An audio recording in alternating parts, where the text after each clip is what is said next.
Halo sahabat Ilyaswan semuanya, selamat datang kembali di channel YouTube Novel Ilyaswan.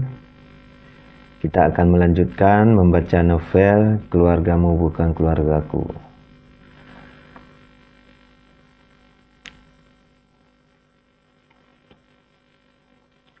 Keluargamu Bukan Keluargaku, Bab 6, Pauf Kania. Aku tersentak mendengar pembelaan dari ibu yang jelas-jelas sangat menyudutkan aku. Aku menatap tajam ke arah ibu dan Siska. Baru kali ini aku merasa marah pada ibu mertua dan juga Siska. Jika dulu aku sangat menyayangi mereka seperti keluargaku sendiri, sekarang rasa itu malah menguap entah kemana. Maksud ibu apa ya? Maksud ibu uang Kania juga uangnya Mas Noval, tanyaku sekali lagi, memastikan jika pendengaranku belum rusak. Jelas tadi aku mendengar jika ibu mengatakan jika tidak ada istilah hutang atau pinjam-meminjam dalam hubungan suami dan istri. Iya Kania, dalam hubungan suami istri itu tidak ada istilah hutang. Uang kamu ya uangnya Noval juga. Kenapa kamu harus mengungkitnya lagi? Toh Noval juga nyari nafkahnya untuk kamu. Terang ibu lagi yang membuatku mengangguk-angguk paham. Aku sekarang paham, Bu. Berarti selama ini aku salah paham. Maaf ya, Mas. Selama ini aku pikir uang suami milik suami dan uang istri milik istri. Berkat ibu aku jadi tahu jika sebenarnya uang kamu juga uangku. Jadi tanah yang atas namaku itu adalah milikku sekarang. Kamu jangan terlalu perhitungan dengan istri sendiri. Entar rezekinya sempit lagi, imbuh puluh sambil memegang tangan Mas Noval mesra. Kulihat Mas Seno dan Sonya tersenyum mendengar penuturanku barusan. Berbanding terbalik dengan ibu dan Mas Noval. Wajah mereka tegang, sedikit pucat dan ada raut keterkejutan di wajah ibu. Maksud kamu apa Kania? Tanya ibu sedikit gagap. Aku tertawa dalam hati, biarlah aku sok polos begini. Aku suka melihat wajah syok ibu, apalagi dia seperti termakan dengan omongannya sendiri. Ya kayak ibu bilang tadi, uang bersama, jawabku lagi sambil tersenyum polos. Noval, tanah apa yang atas nama Kania? Tanya ibu pada Mas Noval yang masih terdiam. Lama dia tidak menjawab, kemudian melepaskan pegangan tanganku dan mulai memperbaiki duduknya. Itu loh Bu, tanah yang dibeli Mas Noval bulan lalu, yang dekat dengan taman kota, jawabku sambil cengengesan.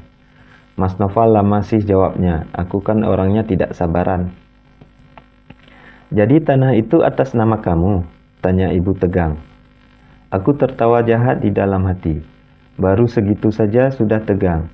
Bagaimana lagi jika aku kabur terus minta pisah, dan tanah itu menjadi milikku seutuhnya? Iya Bu, ya kan Mas? Tapi masih bisa dibalik nama kok Bu, jawab Mas Noval mengacuhkan aku. Dia malah terlihat jauh lebih tegang dari ibu. Aku tahu sebentar lagi dia akan kena semprot. Karena tanah itu atas namaku, bukan nama dia atau nama bersama. Kok diubah sih Mas? Kamu nggak dengar kata ibu tadi? Dalam hubungan suami istri itu jangan suka perhitungan, ucapku sambil tersenyum.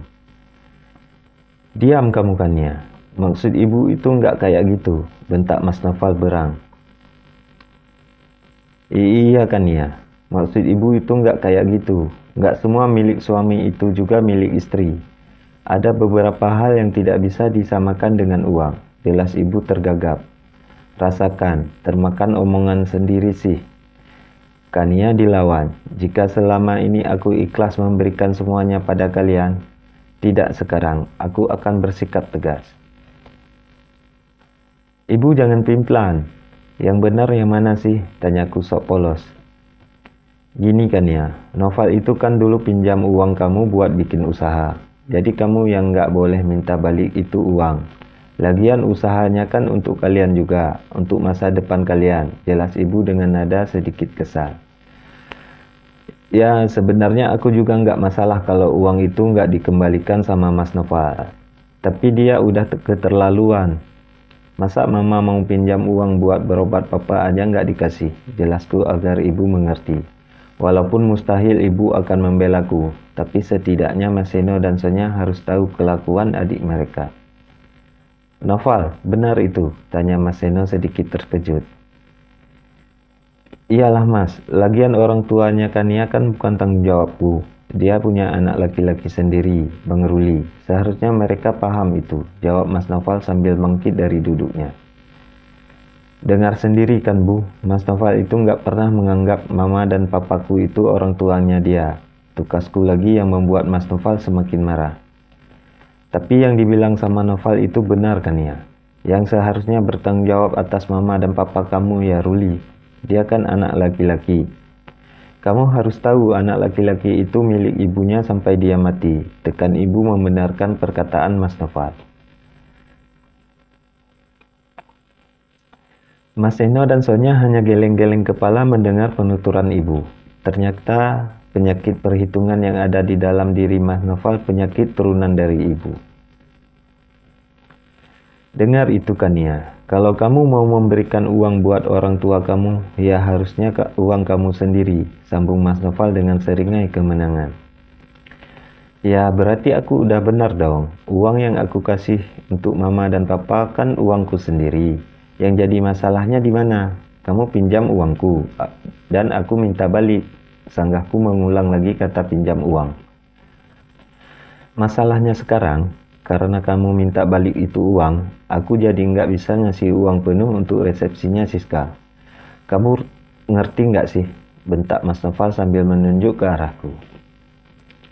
Iya, dan ibu nggak mau malu sama teman-teman arisan kalau ternyata pesta pernikahan Siska nggak mewah kayak pesta anak teman ibu. Rajuk ibu dengan wajah merengut. Jadi ini sebabnya ibu sangat mendukung pesta pernikahan Siska harus serba mewah. Dia takut kalah saing dengan teman arisannya. Hilang akal sehat karena gengsi. Astagfirullah. Ya urusan aku di sini apa? Tanyaku santai. Jangan minta balik uang itu dari Noval. Kamu kan juga kakaknya Siska. Jadi kamu harus ikut andil dalam biaya pernikahan ini. Jawab ibu.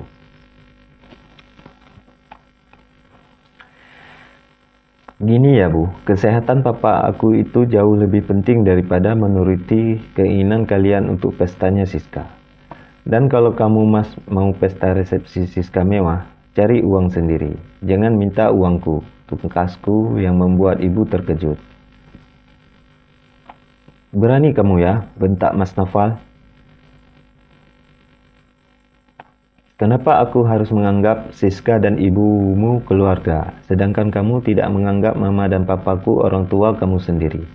Maaf mas, aku bukan perempuan bodoh yang bisa kamu atur seenaknya. Lanjutku kemudian bangkit dari duduk dan mengambil tas. Aku harus segera pulang dari rumah ini. Tidak sanggup rasanya harus berdebat dengan orang-orang egois seperti mereka. Mau kemana kamu? Urusan ini belum selesai, cegah Mas Noval menarik tanganku kasar. Iya mbak, jangan egois. Kembalikan uang itu dan semuanya akan baik-baik saja. Celutuk Siska yang membuatku melihat ke arahnya. Aku melepaskan pegangan tangan Mas Noval dengan kasar, kemudian berjalan ke arah Siska dengan tatapan tajam. Aku lupa, tadi bukannya ibu mengatakan jika calon Siska ini anak orang kaya, yang punya perusahaan, tapi kenapa biayanya harus dari kita semua? Jangan-jangan aku sengaja mengantungkan ucapanku, agar mereka semua bisa menebak-nebak sendiri maksud dari ucapanku. Jangan-jangan apa? Tanya ibu sambil melihat ke arahku. Jangan-jangan dia penipu, bilangnya kaya raya padahal enggak, sambungku dengan sedikit senyum meledek. Diam kamu mbak, jangan menghina calon suamiku, kamu enggak kenal siapa dia. Lah kerjaan kamu selama ini juga cuma jadi benalu di rumah abangku, ejek Siska yang membalas tatapan mataku tajam. Aku malah tertawa mendengar pembelaan dari Siska. Yang jadi benalu itu kamu. Pantas kalau Mas Noval abang kamu itu memenuhi semua kebutuhanku. Aku istrinya, jawabku santai yang membuat Siska semakin beram. Benar yang dikatakan oleh Kania, Bu. Kalau memang calonnya Siska adalah orang kaya, seharusnya dia yang menanggung semua biaya. Bukan malah semuanya diserahkan pada Siska, ujar Mas Seno membelaku. Akhirnya ada juga yang pikirannya waras di rumah ini. Diam kamu, Seno. Kalau nggak ikut nyumbang itu nggak usah ngomong, bentak ibu yang membuat Mas Seno kembali terdiam. Kalau Mbak nggak kasih uangnya balik, lebih baik nggak usah datang ke acaraku, ancam Siska yang membuatku kembali tertawa. Kamu tenang aja, aku nggak bakalan datang kok. Kalau gitu, aku permisi, pamitku kemudian melenggang keluar dari ruangan yang membuat dadaku terasa berat. Aku sama sekali tidak menyangka jika ternyata sifat asli suami dan keluarganya begitu. Sungguh memuakkan, mereka sangat egois dan kejam. Lebih mementingkan gengsi daripada kesehatan papaku. Sebaiknya aku langsung menghubungi Pak Sugiono kembali untuk menanyakan pekerjaan. Jika menunggu panggilan kerja dari beberapa kantor yang sudah aku kirim lamaran, rasanya terlalu lama. Sedangkan aku sudah tidak mau lagi meminta uang dari Mas Noval. Jika Mama dan Papa meminta bantuanku sewaktu-waktu, aku harus sudah menyiapkan uang untuk pengobatan Papa. Aku harus segera pergi dari sini, gumamku ketika sudah keluar dari rumah mewah ibu. Rumah yang dulunya kecil, namun ibu selalu meminta uang pada Mas Noval untuk merehab rumahnya. Entah dari mana Mas Noval mendapatkan uang sebanyak itu, aku tidak tahu. Tapi yang jelas, setelah ini aku akan menghubungi Bang Ruli. Aku akan menyuruhnya untuk memecat Mas Noval dari kantor sahabatnya itu.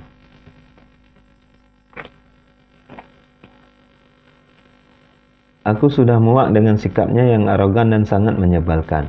Dia tidak tahu caranya berterima kasih. Padahal pekerjaan yang diterimanya sekarang adalah hasil rekomendasi dari Bang Ruli. Kita lihat saja, Mas. Tanpa pekerjaan dan jadi pengangguran, apa kamu masih bisa sombong dan bersikap pelit seperti sekarang?